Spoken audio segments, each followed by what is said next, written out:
The sound of the 90s nostalgia is a powerful drug. It's not just about remembering what happened, it's about remembering how it felt, the way the light hit the pavement, the smell of a damp basement, and most importantly, the song playing in your headphones that made you feel like the protagonist of a movie. Released on May 7, 2026. Mixtape isn't just a video game. It's a playable time capsule, developed by the visionaries at Beethoven and Dinosaur, and published by Annapurna Interactive. It's a 3-hour journey through the final night of three best friends. But before we dive into why critics are calling it one of the most beautiful and potentially divisive games of the year, let's talk about the story of Stacy, Slater, and Cassandra. The synopsis won last night in Blue Moon Lagoon. The game takes place in the fictional Northern California town of Blue Moon Lagoon. The year?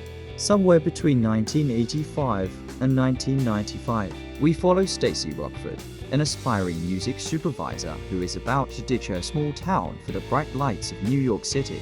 The problem? She's leaving tomorrow morning, and she just cancelled a massive road trip she was supposed to take with her two best friends. There's Slater, a guy who finds a zen-like wonder in the mundane, and Cassandra Marino, the straightest student and daughter of the local police chief, who is desperately trying to rebel before she's sent off to a college she doesn't want to attend. The game is structured like an album, divided into track 1 through track 28, as the trio heads to one final party at an abandoned shack in the woods called The Ritz. Every small interaction triggers a musical vignette. These aren't just cutscenes, they are playable memories.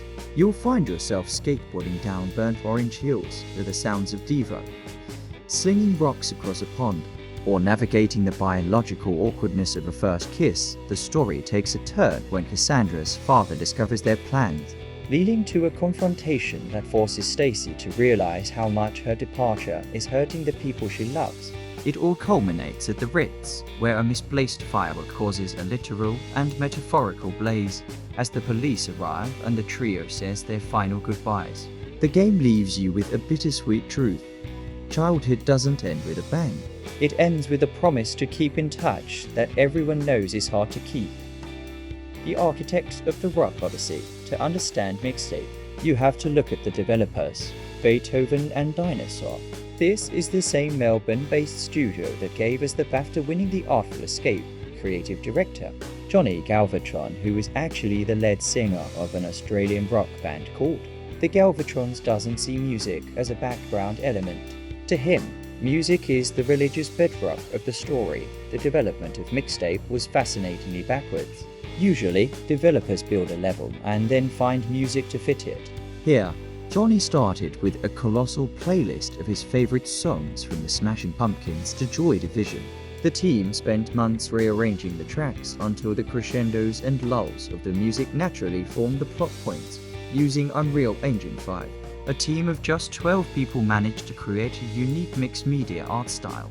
It blends moody live action footage with a look that feels like claymation.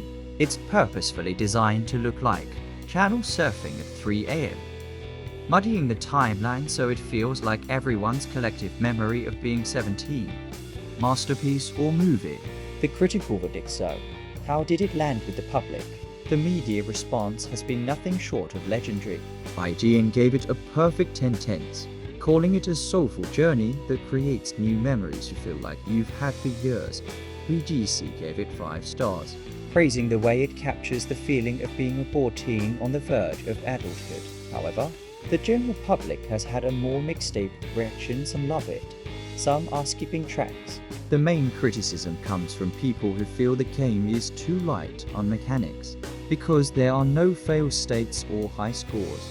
Some players feel like they are just pushing buttons while a movie plays.